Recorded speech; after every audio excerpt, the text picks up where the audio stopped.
মাননীয় স্পিকার, আপনাকে ধন্যবাদ। আমার বক্তব্যের হায়াত কতটুকু হবে? আপনাকে সময় দেই।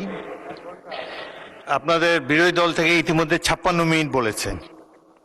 তো আমি প্রথমে চেয়েছিলাম যে 1 ঘন্টা করে 2 ঘন্টা হোক, তবে আপনাদেরকে কিছু সময় বেশি দেবো। আমি আগেই যেহেতু বলেছি, খুব ভালো হয় যদি আপনি 10 মিনিটে শেষ করে দেন। হ্যাঁ, বোধহয় কষ্ট হবে আমার জন্য। আচ্ছা, আপনাকে কষ্ট দিতে চাই না। Thank you so much. মাননীয় স্পিকার, আমি পুরা সময়টা জুড়ে সমস্ত মাননীয় সংসদ সদস্য যারা বক্তব্য রেখেছেন তাদেরকে সম্মানের সাথে অনুধাবন করার চেষ্টা করেছি। দেশ এবং জাতির জন্য সংবিধান এবং এই সংসদ, আমরা কে ট্রেজারি বেঞ্চে আর কে অপোজিশন বেঞ্চে, এগুলা কোনো পার্মানেন্ট জিনিস না। এই স্বাধীন বাংলাদেশেই কিছু কিছু দল তারা ওখানে বসতেন, আজকে তারা কোথাও নেই। আবার এখানে যারা বসতেন, মাঝে মধ্যে ওখানেও বসতেন, আজকে তারা এখানে বসা আছে। এটাই গণতন্ত্রের সৌন্দর্য। আমরা দলের অভিপ্রায় নয়, জনগণের অভিপ্রায়টাকেই আমরা সম্মান দিয়ে এখানে এসেছি এবং এই প্রস্তাবটা উত্থাপন করেছি। অতি গুরুত্বপূর্ণ বক্তব্য রেখেছেন মাননীয় স্বরাষ্ট্রমন্ত্রী। যেহেতু আন্দালির রহমান পার্থ সাহেব এখানে নেই, এই জন্য আমি ব্যাপারে কোনো কথা বলবো না। উনি ফায়ার করেছেন, কিন্তু কিছু কিছু ফায়ার ওনার ব্যাক ফায়ার হয়ে গেছে।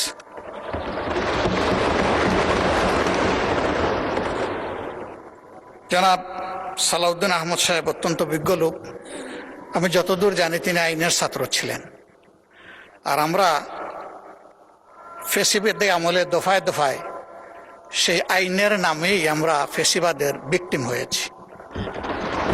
ওনার পজিশন একজন জ্ঞানী মানুষ হিসাবে, আর আমাদের পজিশন একজন বুক্তা হিসাবে। আমরা বুক করেছি, ভিকটিমাইজড হয়েছি আমরা। তো উনি ভাগ্যবান। না না, আপনিও আরো বড় ভিকটিম হয়েছেন, এটাও আমি স্বীকার করি। আমি সবসময় স্বীকার করি যার যেখানে যে অবদান।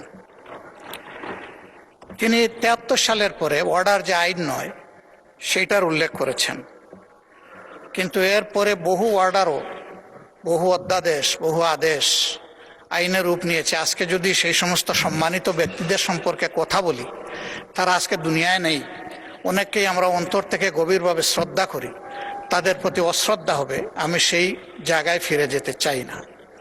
আবারও বলবো, সংবিধান এবং আইন মানুষের জন্য, আইন কিংবা সংবিধানের জন্য জনগণ নয়। এই জিনিসটা আমরা খেয়াল রাখলে ভালো হতো। ব্যক্তিগতভাবে আমি বিশ্বাস করি যে এখানে যারা এসেছেন তারা জনগণের মধ্যে অতি শ্রদ্ধার পাত্র। কাজেই কাউকে হিট করে কথা বলাটা আমি কখনো সমীচীন মনে করি না, আমি সেদিকে যাব না। আমাদের জনাব সালাউদ্দিন আহমদ সাহেব বলেছেন যে আদেশটা দেওয়া হয়েছে, এটা একটা অন্তহীন প্রতারণা করা হয়েছে। কে করেছে? ইন্টারিম গভর্নমেন্ট এবং প্রেসিডেন্ট মিলে করেছেন। তো এইটা তো জুলাইয়ের 13 তারিখ হয়েছে, নভেম্বরের 13 তারিখ হয়েছে, আর ভোট হয়েছে 26 সালের 12 ফেব্রুয়ারি। দীর্ঘ সময় মাঝখানে ছিল। আমরা প্রথমে দাবি করেছিলাম গণভোটটি আগে হোক এবং সংসদ নির্বাচন পরে হোক, কিন্তু বিএনপির দাবির কারণে, একই দিনে হওয়ার কারণে, ওনাদের গণভোট এবং সংসদ নির্বাচনের দাবিটা সরকার গ্রহণ করার কারণে ওনারা ফরমালি সরকারকে অভিনন্দন জানিয়েছে। তাহলে গণভোটটা তো ওনাদেরও দাবি ছিল। গণভোটে কি কি বিষয় অন্তর্ভুক্ত হবে তা কিন্তু আগেই তাদের ওয়েবসাইটে প্রচার করা হয়েছে। নির্বাচন কমিশন এটা করেছে যথেষ্ট সময় দিয়ে। আমরা দেখেছি, সরকারি দলও এটা দেখার কথা। এই সব কিছু দেখে শুনেও যদি আমিও বলি, মাননীয় প্রধানমন্ত্রীও বলেন যে সবাই গণভোটে হা বলুন, তাহলে আমরা দুষ্টা করলাম কোথায় আর আমাদের মধ্যে ভাগটা হলো কোথায়? আমরা তো এক হয়ে করেছি। আমরা আমাদের জায়গায় আছি, আমরা জায়গা পরিবর্তন করি নাই। আমি ধন্যবাদ জানাই জনাব সালাউদ্দিন আহমদ সাহেবকে। উনি বলেছেন যে উনি দাবিটা প্রথম করেছিলেন, জনগণ কি চায় সেটা আমরা জনগণের কাছে ছেড়ে দিই। যদি বেশিরভাগ জনগণ এটা সমর্থন করে তাহলে আমরা এটা সবাই মানব। বেশিরভাগ জনগণ সমর্থন করেছে, এখন এটা মানার প্রশ্ন। যদি আমরা অসাংবিধানিক বলি, আবারও বলবো অতীতের অনেক গণভোট নিয়ে প্রশ্ন উঠবে, আমি সেদিকে যাব না। অসাংবিধানিক বা সংবিধান বহির্ভূত অনেক কাজই তো হয়ে গেছে, সবাই মিলেই তো করলাম। তো সেই জায়গায় তো আমরা কোনো আপত্তি করলাম না। কেন করলাম না? এটা দেশ এবং জনগণের জন্য প্রয়োজন ছিল। সেই জায়গায় যদি না করি, এই জায়গায় তারা যদি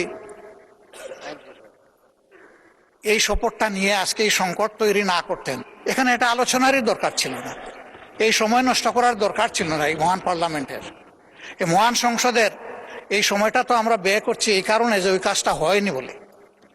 এই জন্যই আমরা চেয়েছিলাম যে এই অধিবেশন কিভাবে ডাকা যায়, কখন ডাকা যায়, তার উপরে আলোচনা হোক। আলোচনা অনেক হয়েছে, পক্ষে বিপক্ষে, মেরিট ডিমেরিট অনেক এসেছে। আসার শেষ প্রান্তে এসে আমাদের সম্মানিত সদস্য এবং স্বরাষ্ট্রমন্ত্রী বলেছেন যে সংস্কার পরিষদের মেম্বার হিসাবে আমরা যে নির্বাচিত হচ্ছি এর জন্য কোনো ব্যালট ছিল না। আমি বলবো ব্যালট ছিল। গণভোটের ব্যালটটাই সেই ব্যালট, এবং যে আদেশ বলে গেজেট হয়েছে ওখানে পরিষ্কার লেখা ছিল যে এই নির্বাচনে যারা সংসদ সদস্য হিসাবে নির্বাচিত হবেন তারা একই সাথে সংস্কার পরিষদের সদস্য হিসাবেও বিবেচিত।